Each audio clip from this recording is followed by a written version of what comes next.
नमस्कार जय जगन्नाथ सांग माने देखंतु आज हूँ घांट तरकारी जोटा कि समस्त घरे आज घांट तरकारी बहुत जोरसोर प्रस्तुति चली आम घर भी देखो आज बहुत जोरसोर प्रस्तुति चली देखो मम्मी आमर ये परिवा काटुंट विभिन्न प्रकार परिवा बापा आनिकी देखो आमर देखो आमर ए नड़िया कटा भी चली जोटा कि घांट तरकारी सबुठ बेसी टेस्टी कराए नड़ियाटा देखो केते भेराइटी परिवा ये थुआई जोटा कि घांट तरकारी सब प्रकार परिवा पड़े घांट तरकारीटा जमी बढ़िया टेस्ट आसे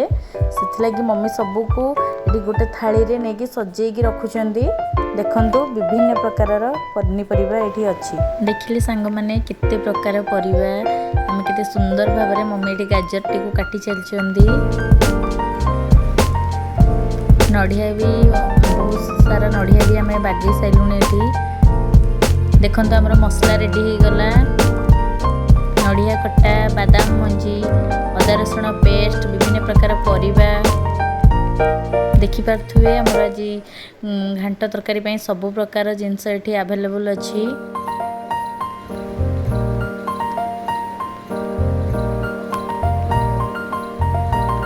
आसतु देखा एवं आमर मम्मी आमर घांट तरकारी करने ठिया होती देखंतु सब रेडी हो गला एबे हमें प्रस्तुत करबा घांट तरकारी देखंतु प्रथम हमें हांडी रे तेल पकेइले जेहेतु हमर बड़ परिवार सेतले कि हमर गोटे बड़ हांडी रे घांट एडी प्रस्तुत होउची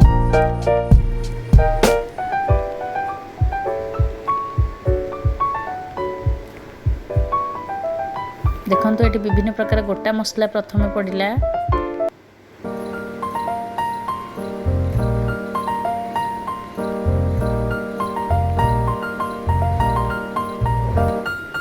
एबे गोटा मसला पड़गला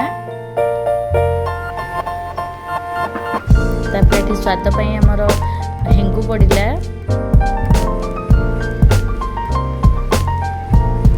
एबे आमर बटा मसला जो अच्छी तार पेस्ट पड़ला देखिपे केमती सुंदर भाव में आमर मम्मी बसिकी तैयारी करछंदी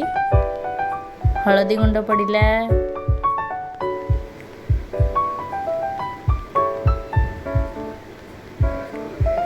लंका गुंड काश्मीरी चिली लंका गुंड जोटा कि हमर कलर करे तरकारी की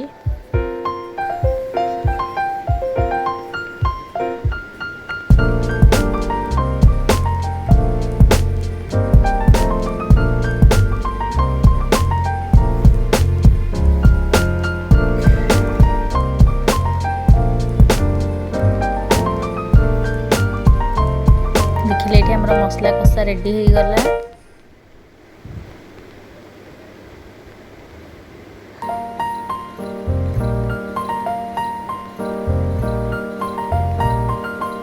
एबे देखंतु परिवा पड़िला जी आम परिवा सब काटिकी रखी विभिन्न प्रकार परिवा को सब बेस मसला भितर ऐड करके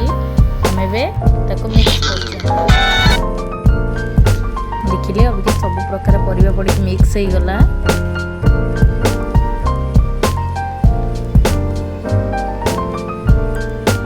आम परिवा को तल ऊपर कर घांटी देले मिक्स होगापी किसी समय आम छाड़देले तापर देखंतु एबे बापा को आम बाढ़िलु तरकारी बापा खाऊँ बापा केमती टेस्ट बापा भी कहले।